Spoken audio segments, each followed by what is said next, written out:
Welcome students. आज के video lecture में हम इनफाइनाइट सीरीज़ के बारे में बात करेंगे।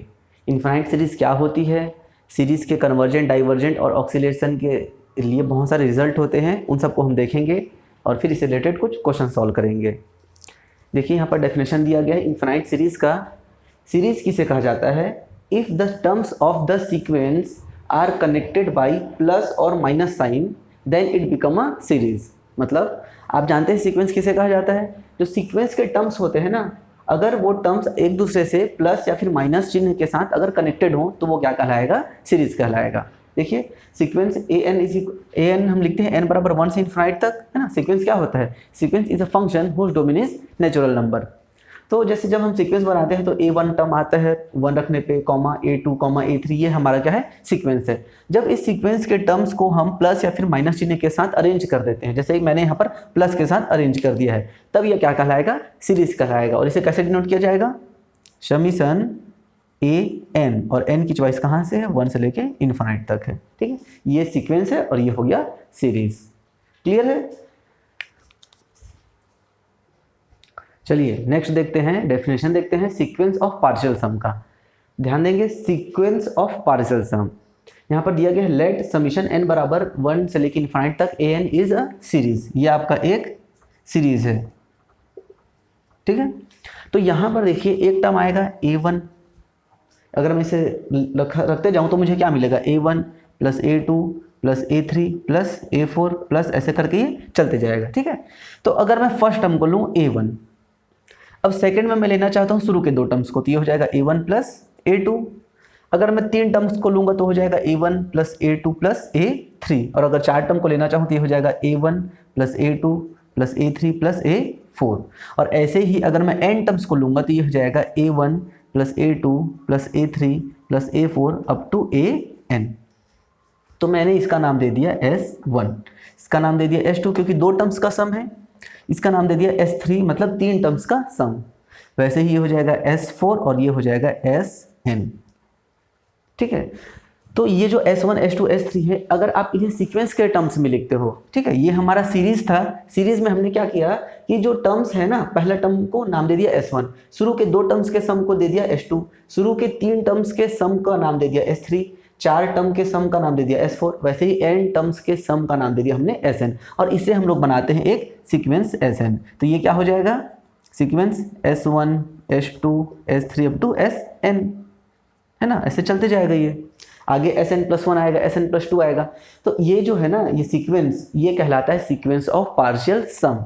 मतलब देखिए ये सीक्वेंस है, लेकिन कैसा सीक्वेंस है? सम का सीक्वेंस है। देखिए आपने पहले A1 किया था, फिर A1 प्लस A2 किया, 2 टर्म्स को सम किया, 3 टर्म को जोड़ा, 4 टर्म को जोड़ा, तो पार्शली मतलब धीरे धीरे ये क्या हो रहे हैं? जुड़ रहे हैं। और जुड़ के ये सब क्या है? इसको आप क्या लिखोगे यहाँ पर? A1, यहाँ क्या लिखेंगे? A1 प्लस A2, यहाँ हो जाएगा A1 plus A2 plus A3, फिर ऐसे करके ये चलते जा रहे हैं। तो ये सीक्वेंस है, किनका सीक्वेंस है? पार्शियल सम्स का एक सीक्वेंस है। तो ये कहलाता है आपका सीक्वेंस ऑफ पार्शियल सम। तो याद रखेंगे जो सीरीज होता है उसके कन्वर्जेंट और डाइवर्जेंस में इस सीक्वेंस ऑफ पार्शियल सम का ही मेन रोल होता है। ठीक है, मैं यहाँ पर कुछ रिजल्ट लिख देता हूँ। देखिए रिजल्ट ये होता है कि कोई भी सीरीज कन्वर्जेंट होगी यदि sequence of partial sum convergent होगा। सिमिलरली कोई भी सीरीज डाइवर्जेंट होगी यदि उसका सीक्वेंस ऑफ पार्शियल सम कैसा हो? डाइवर्जेंट हो। और थर्ड होता है कोई भी सॉरी यहाँ पर गलती हो गया, कोई भी सीरीज कन्वर्जेंट होती है यदि उसका sequence of partial sum convergent हो। कोई भी सीरीज डाइवर्जेंट होगी यदि उसका sequence of partial sum divergent हो। और कोई भी सीरीज आपका ऑक्सीलेटरी होती है यदि सीक्वेंस ऑफ पार्शियल सम कैसा हो? ऑक्सीलेटरी हो। ठीक है, ऑक्सीलेटरी अगर फाइनाइट है सीक्वेंस ऑफ पार्शियल सम तो आपका सीरीज भी ऑक्सीलेटरी फाइनाइट हो जाएगा, और अगर ऑक्सीलेटरी इनफाइनाइट है सीक्वेंस ऑफ पार्शियल सम तो आपका सीरीज भी आपका ऑक्सीलेटरी इनफाइनाइट हो जाएगा। ठीक है, तो चलिए अब इससे रिलेटेड कुछ हम रिजल्ट देख लेते हैं। ये तो हमारा मेन डेफिनेशन हो गया। इससे सीरीज को कैसे कन्वर्जेंट डाइवर्जेंट चेक करना है, नेसेसरी सफिशिएंट कंडीशन, उसके बारे में बात करते हैं। चलिए अब हम एक नेसेसरी कंडीशन देखते हैं किसी भी सीरीज के कन्वर्जेंट होने के लिए। बहुत ही इंपॉर्टेंट ये रिजल्ट है, इसके थ्रू हम बहुत सारे क्वेश्चंस को आसानी से बना सकते हैं। देखिए कोई भी सीरीज an, ठीक है, summation n is equal to 1 to infinite an is convergent. कोई भी सीरीज आपकी कन्वर्जेंट होगी तब उससे क्या इंप्लाई होगा कि limit of n tending to infinite an is equal to 0 होगा। ध्यान से समझेंगे इसको। अगर सीरीज कन्वर्जेंट है तो क्या होगा, लिमिट जो है nth टर्म की, an जो आपका है nth टर्म, उसकी लिमिट कैसी होनी चाहिए, 0 होनी चाहिए। तो अगर मैं इसका रिवर्स देखूं, मतलब अगर यदि limit n tending to infinite an is not equal to 0, मतलब यदि आपने कोई भी आपको सीरीज दिया गया है, कुछ भी सीरीज दे दिया इस प्रकार से 1/n² करके कोई भी सीरीज दे दिया, अगर आपका 1 + 1/n² हो गया, ठीक है। अगर आपके इस सीरीज का nth टर्म, मतलब ये आपका nth टर्म है, इसकी लिमिट अगर 0 नहीं जाएगी तो आप डायरेक्टली बोल सकते हो कि series is not convergent, implies that series is not convergent, ठीक है।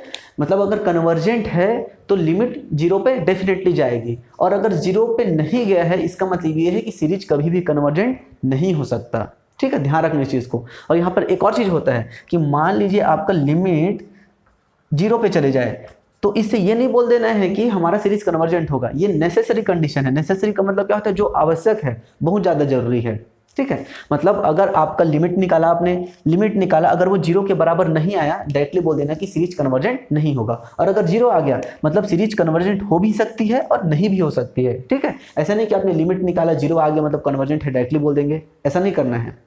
लेकिन अगर लिमिट निकाला 0 नहीं आया मतलब बोल सकते हो कि कन्वर्जेंट नहीं होगा, वो डेफिनेटली डाइवर्जेंट होगा। क्लियर है। जैसे कि यही सीरीज की बात करते हैं हम लोग, ये एग्जांपल को देखते हैं, इसको मैं थोड़ा अच्छे से लिख देता हूँ। समीशन n बराबर 1 से इन्फिनाइट 1 + 1/n, ये वाला सीरीज है।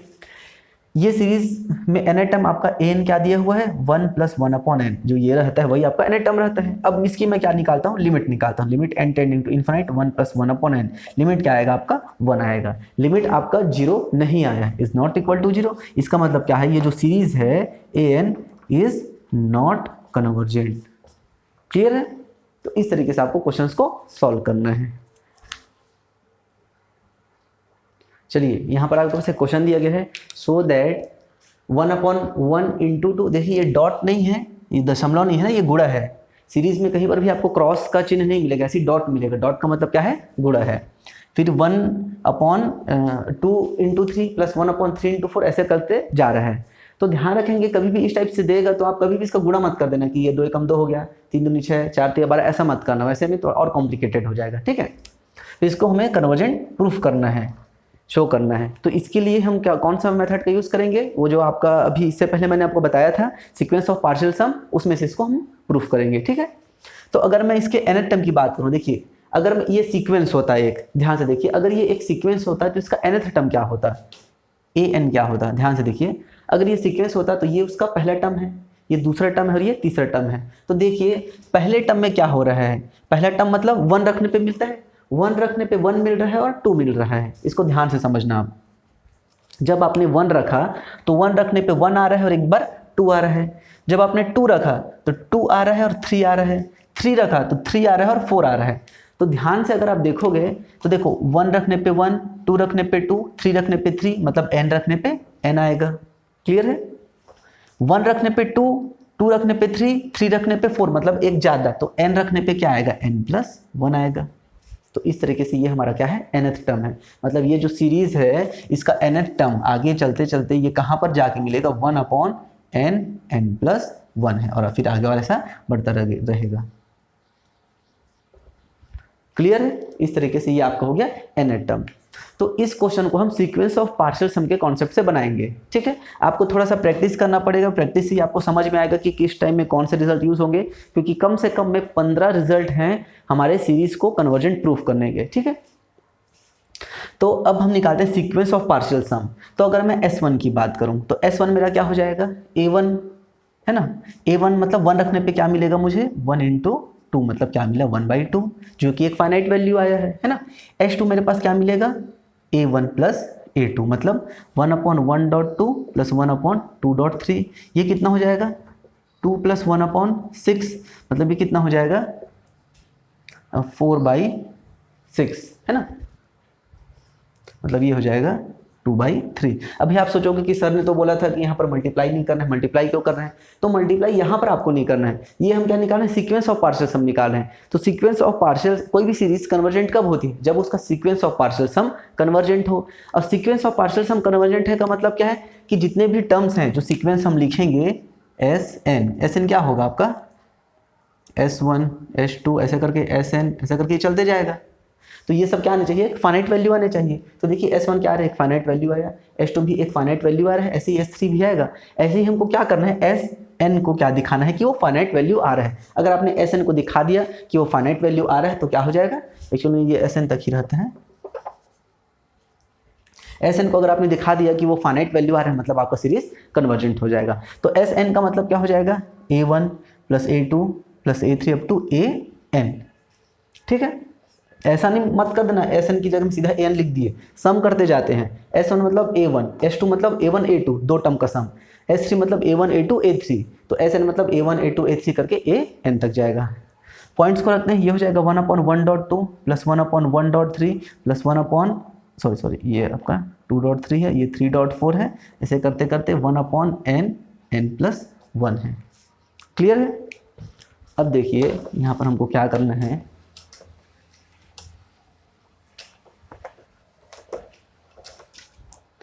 इसको अब ब्रेक करके लिखने की कोशिश करो। Sn बराबर, इसको अगर मैं ब्रेक करके लिखूंगा तो मुझे क्या मिलेगा? 1/1 - 1/2। देखो 1/1 - 1/2 की वैल्यू ये आएगी कि नहीं? ध्यान से देखिए, प्लस 1/2/3 को मैं इस तरीके से लिख सकता हूँ 1/2 - 1/3। ध्यान से देखिए ये क्या हो जाएगा? 3 - 2 मतलब 1 और नीचे में 2 × 3 ये आ गया। ऐसे ही इसे मैं क्या लिख सकता हूँ? 1/3 - 1/4। ओके, ऐसे ही करते करते ये मेरा क्या हो जाएगा? 1/n - 1/n+1। क्लियर है? तो ध्यान से देखिए इसको हमने कैसे लिखा, सीधा सीधा उसको अलग कर दिया है। हो सकता है अगर कोई और क्वेश्चन होता तो आपको बैलेंस करने के लिए ऊपर में 2 या किसी चीज़ को लिखना पड़ता, ये तो आसान था तो हमने डायरेक्टली इसको अलग करके लिख लिया है। अब ध्यान से देखिए, अगर मैं इस चीज़ में अगर मैं ब्रैकेट को हटा देता हूँ, ब्रैकेट को हटा देता हूँ, प्लस है तो कोई फर्क नहीं पड़ेगा ब्रैकेट प्लस माइनस करने से, है ना। अगर मैं ब्रैकेट हटा दूंगा तो देखिए इसका सेकंड टर्म इसके फर्स्ट टर्म से कैंसिल हो जाएगा, ये वाला टर्म इससे कैंसिल हो गया, ये वाला टर्म अपने आगे वाले से कैंसिल हो गया, मतलब पूरे के पूरे टर्म्स कैंसिल हो जा रहे हैं। ध्यान देंगे पूरा यहाँ तक आपका कैंसिल हो जाएगा, बचेगा कौन सा? ये वाला टर्म। तो आपके पास क्या बचा? 1 - 1/n+1 बचा। ठीक है, ये आपका आया Sn। और Sn निकालना है अगर आपको तो क्या निकालना पड़ेगा? इसकी लिमिट निकाल लीजिए। Sn की वैल्यू एग्जैक्टली क्या होगी? इन्फाइनाइट पे। Sn क्या होता है? n टर्म्स का सम। n बहुत बड़ा वैल्यू लोगे तो ये क्या मिल जाएगा आपको? Limit n tending to infinite पे ये मिल जाएगा आपको 1। तो Sn की value n tending to infinite पे कितनी आ रही है? 1 आ रही है, जो कि कैसी है? एक फाइनाइट वैल्यू है। और फाइनाइट वैल्यू आपके पास आई मतलब वो क्या हो जाएगा? कन्वर्जेंट हो जाएगा, है ना। तो यहाँ पर आपका S1 S2 S3 सब के सब क्या आ रहे हैं? एक फाइनाइट वैल्यू आ रहे हैं। इसका मतलब क्या हुआ कि ये सीरीज कैसी है? कन्वर्जेंट है। क्लियर है? तो इस तरीके से ऐसे क्वेश्चंस को आपको सॉल्व करना है। और यहाँ पर अगर आपको पूछ दिया जाए कि सीरीज का सम क्या होगा, तो सीरीज का सम जो होता है वो Sn की लिमिट के बराबर होती है, ध्यान रखेंगे। तो यहाँ पर Sn की लिमिट कितनी आ रही है? 1 आ रही है। इसका मतलब क्या हुआ? ये जो आपको सीरीज दिया गया था 1/1.2 + 1/2.3 + 1/3.4 अप टू 1/n n+1, इन सब सीरीज का अगर आप जोड़ोगे तो कितना मिलेगा आपको? 1 मिलेगा। ये थोड़ा अजीब लग सकता है आपको कि सीरीज को जोड़ने से 1 कैसे मिलेगा भाई, लेकिन ये ऐसे ही होता है। इस कॉन्सेप्ट से ध्यान रखेंगे, Sn की जो लिमिट होती है लास्ट वाले की, वही अगर फाइनाइट है मतलब कन्वर्जेंट है, और जो फाइनाइट नंबर आएगा वही उसका क्या हो जाएगा? सीरीज का सम हो जाएगा। ठीक है, चलिए नेक्स्ट क्वेश्चन आपके पास दिया गया है। ये आपके लिए होमवर्क क्वेश्चन है, इसको आपको खुद से सॉल्व करना है। मैं थोड़ा सा हिंट आपको दे देता हूँ। देखिए ये सीरीज दिया गया है, आपको कन्वर्जेंट चेक करना है। ठीक है, जैसा हमने पुराना क्वेश्चन बनाया है सेम टू सेम वैसे ही बनेगा, बस आपको nth टर्म फाइंड करना है। तो nth टर्म के लिए मैं थोड़ा आपको हिंट दे देता हूँ। देखिए 1 रखने पे 1 आ रहा है और 3 आ रहा है, 2 रखने पे 3 और 5 आ रहा है, 3 रखने पे 5 और 7 आ रहा है। तो सबसे पहले आप फर्स्ट टर्म को देखा करो। तो 1 रखने पे कितना आ रहा है? 1, 2 रखने पे 3, 3 रखने पे 5। तो देखिए कितने का मतलब ये गैप हो रहा है? 1 पे 1, 2 पे 3 और 3 पे 5।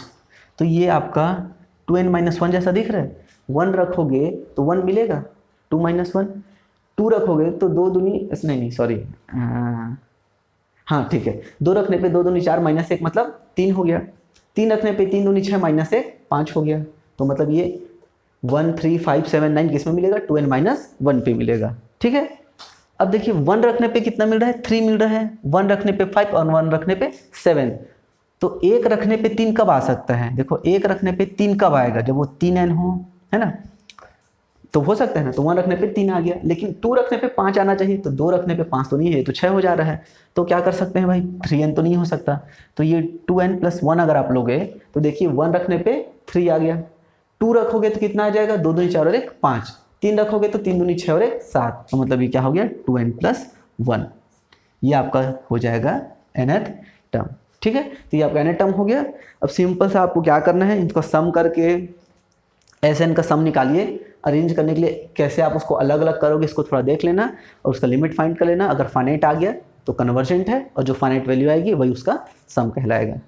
ओके, चलिए नेक्स्ट क्वेश्चन आपके पास दिया गया है, show that the given series √1/2, √2/3, √3/4 up to so on is not convergent. ठीक है, तो देखिए इस वीडियो लेक्चर में जितने भी क्वेश्चंस हम बनाएंगे उसमें मैंने आपको 2 मेथड बताया है ना।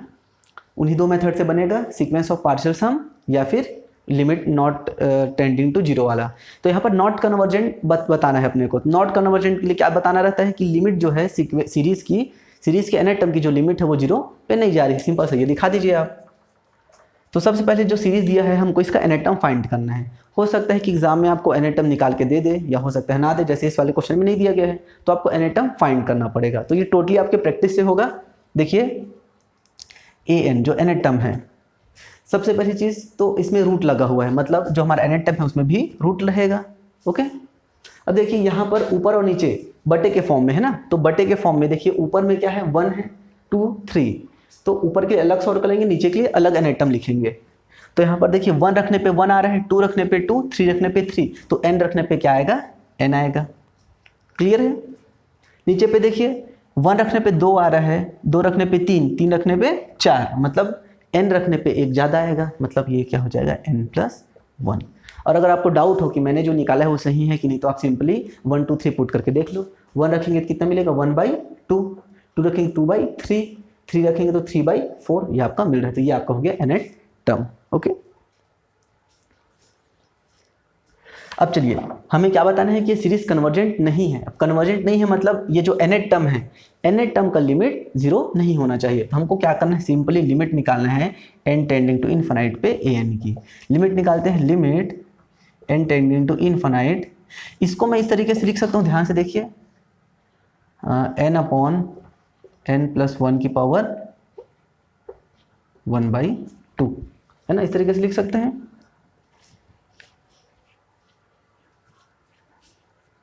तो ये हो जाएगा